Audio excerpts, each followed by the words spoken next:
Hello everyone, study उत्सव channel पे आप सभी का स्वागत है। इस वीडियो में आपके होने वाले एग्जाम के लिए जनरल साइंस का वेरी इंपॉर्टेंट एमसीक्यू हम लोग डिस्कस करेंगे। देखिए क्वेश्चन वेरी इंपॉर्टेंट है। Which of the statement about the reaction below is are incorrect. बताना है इसमें से कौन सा इनकरेक्ट है। तो देखिए जो रिएक्शन दिया हुआ है, इस रिएक्शन में क्या हो रहा है, इस रिएक्शन में कार्बन ऑक्सीडाइज्ड होकर क्या हो गया, CO2 बना है। Means carbon is oxidised.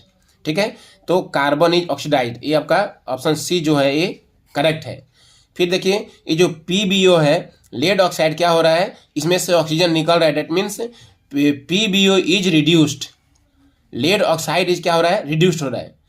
Lead oxide क्या हो रहा है, रिड्यूस हो रहा है। So lead oxide is getting reduced, means यह सही है।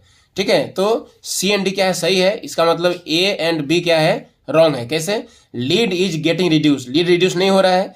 Carbon dioxide is getting oxidised, ये भी नहीं हो रहा है। मींस A और B क्या है, आपका इनकरेक्ट है। तो राइट आंसर क्या हो जाएगा, option 1 A and B are incorrect. आपको यहां बताना है कि इनकरेक्ट कौन सा है, तो A and B are incorrect, option 1।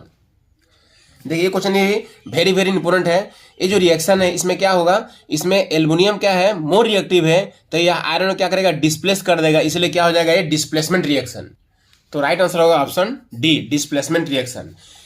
Number 3 देखिए, what happens when dilute hydrochloric acid is added to iron filings. Tick the correct answer. इस क्वेश्चन का मतलब हुआ कि dilute hydrochloric acid means HCl जब रिएक्शन करेगा किससे, आयरन से, Fe से, तो क्या बनाएगा, FeCl2 प्लस हाइड्रोजन गैस बनाएगा। आयरन क्लोराइड बनाएगा एंड हाइड्रोजन गैस। देखिए हाइड्रोजन गैस बनाएगा and iron chloride, option A is the right answer. देखिए नेक्स्ट क्वेश्चन देखिए, a solution turns red litmus blue, it's pH is. देखिए red litmus को blue कौन बनाएगा, बेस बनाएगा। ठीक है, ब्लू कौन बनाता है, बेस। और बेस का pH वैल्यू क्या होता है, 7 से ज्यादा, तो 7 से ज्यादा क्या है, 10, option D is the right answer. Next देखिए, the solution reacts with crushed egg shell to give a gas that turns lime water milky, the solution contains. तो सॉल्यूशन क्या होना पड़ेगा, HCl होना पड़ेगा। देखिए HCl जब रिएक्शन करेगा किसे, crust egg shell means calcium carbonate. जब HCl रिएक्शन करेगा कैल्शियम कार्बोनेट से, तो CaCl2 बनाएगा प्लस H2O बनाएगा प्लस CO2, कार्बन डाइऑक्साइड। और कार्बन डाइऑक्साइड क्या करता है, टर्न्स लाइम वाटर मिल्की। तो राइट आंसर क्या हो गया, HCl। तो ये क्वेश्चन वेरी इंपॉर्टेंट है। ठीक है, नेक्स्ट देखिए, ये वाला क्वेश्चन नंबर 3 वेरी इंपॉर्टेंट है। 10 ml of solution NaOH is found to be completely neutralized by 8 ml of given solution of HCl।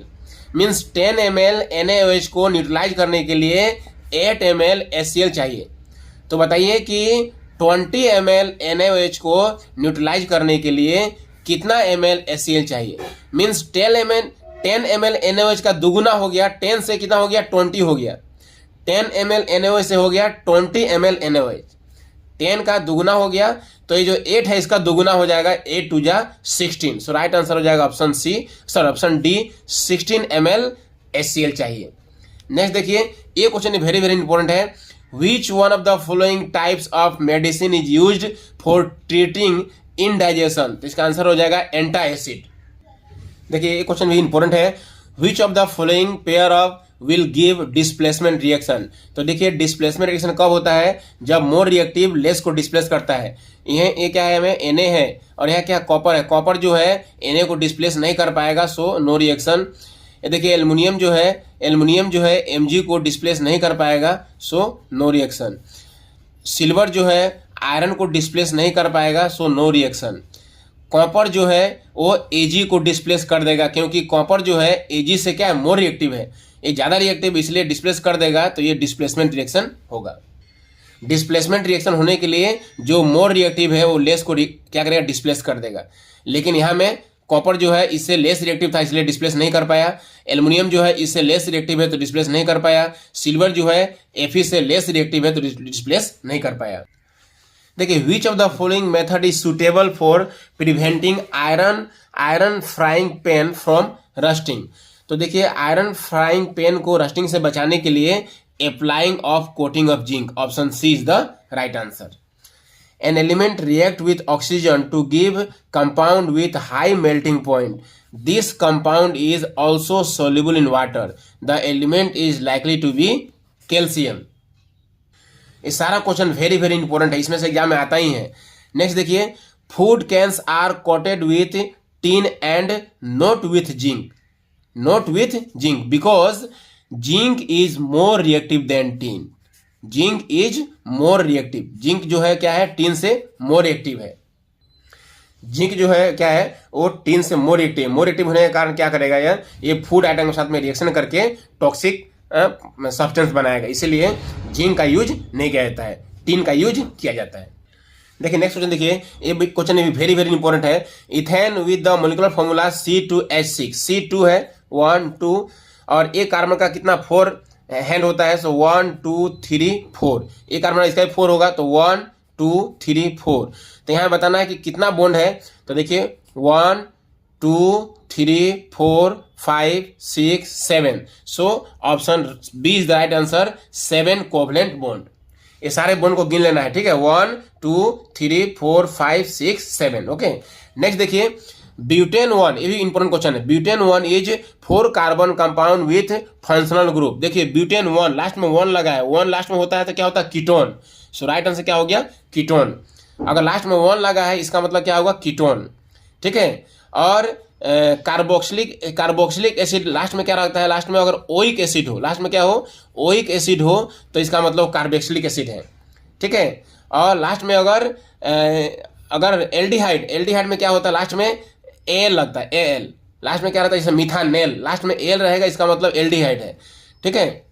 और अगर लास्ट में ऑयल होता है, ऑयल, मिथानोल, इथानोल, लास्ट में ऑयल होता है, इसका मतलब क्या होगा, एल्कोहल हो जाएगा।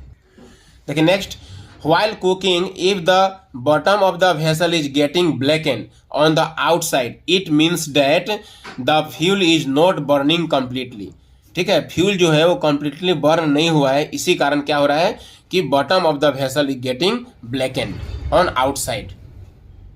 देखिए एक क्वेश्चन भी वेरी वेरी इंपॉर्टेंट है, which of the following statement is not a correct statement, कौन सा इसमें से करेक्ट नहीं है। About the trends when going from left to right across a period, जब हम लोग किसी पीरियड में लेफ्ट से राइट जाते हैं तो आपको याद रखना होगा कि जब हम लोग पीरियड में, ठीक है, पीरियड में जब हम लेफ्ट से राइट जाते हैं तो क्या होता है, मेटालिक प्रॉपर्टी क्या होता है, डिक्रीज होता है, ठीक है, मेटालिक प्रॉपर्टी क्या होता है, डिक्रीज होता है। तो यहाँ लिखा हुआ है element becomes less metallic in nature, बात सही है, धीरे धीरे क्या हो रहा है, डिक्रीज होते होते क्या हो जाएगा, लेस मेटालिक हो जाएगा, यह क्या है, यह ट्रू है।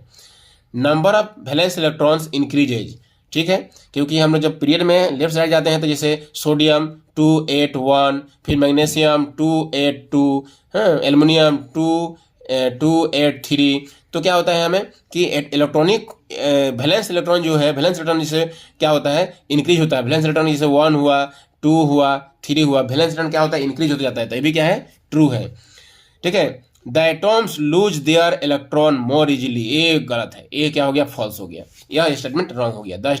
The atoms lose their electrons more easily, electrons यहाँ में 1 है, यहाँ में 2 हो रहा है, यहाँ में 3 हो रहा है, तो इलेक्ट्रॉन लूज करना आसान नहीं होगा और दिक्कत होगा, ठीक है, मोर इजीली से आप इलेक्ट्रॉन लूज नहीं कर पा सकता। The oxides become more acidic, ये ट्रू है। सो इसमें बोला है क्या, इनकरेक्ट कौन सा है, तो option C is the right answer, C जो है क्या, इनकरेक्ट है। देखिए next, element X forms a chloride with the formula XCl2 which is a solid with a high melting point X would most likely to be in the same group of the periodic table as, देखिए यहाँ पे क्या बोला है, XCl2, XCl2 इसका मतलब X जो है उसका वैलेंसी कितना है, 2 है, X का वैलेंसी कितना है, तो X का वैलेंसी कितना है, 2 है। तो इसमें देखना होगा कि वैलेंसी 2 किसका है, देखिए सोडियम है तो 281, लास्ट में 1, इसका वैलेंसी 1 है, ठीक है। फिर मैग्नीशियम 12 होता है, 282, इसका वैलेंसी कितना है, 2 है, सो राइट आंसर हो जाएगा आपका मैग्नीशियम। एल्युमिनियम का होगा 13, 283, इसका वैलेंसी कितना है, 3 है, ठीक है, तो इसका वैलेंसी 4 हो जाएगा। तो आपको चाहिए क्या, वैलेंसी 2 चाहिए, तो वैलेंसी 2 किसका है, मैग्नीशियम का है। ये क्वेश्चन वेरी वेरी इंपॉर्टेंट है, to which of the following element would be chemically similar. देखिए आपका एक एलिमेंट दिया है, an atom has electronic configuration 287, 2 8 7 है, लास्ट में क्या है 7 है, तो लास्ट में 7 है तो केमिकली सिमिलर होने के लिए देखना पड़ेगा कि इसमें से किसका लास्ट में 7 है। मीन्स लास्ट में 7 का मतलब वैलेंस इलेक्ट्रॉन 7 है, तो यहाँ देखना पड़ेगा कि वैलेंस इलेक्ट्रॉन 7 किसका है। जैसे 7 है तो 2.5 ये नहीं होगा, 9 है तो 2.7 लास्ट में 7 आ गया, सो राइट आंसर हो गया फ्लोरीन। बाकी ये 15 है तो 2 सेकेंड से मैक्सिमम 8 होता है तो 2.8.5 15 हो गया। यहाँ 18 है तो 2.8.8, सो किसी के लास्ट में 7 नहीं आ रहा है, सिर्फ और सिर्फ फ्लोरीन के लास्ट में 7 आ रहा है, सो ये क्या होगा केमिकली सिमिलर होगा। ओके।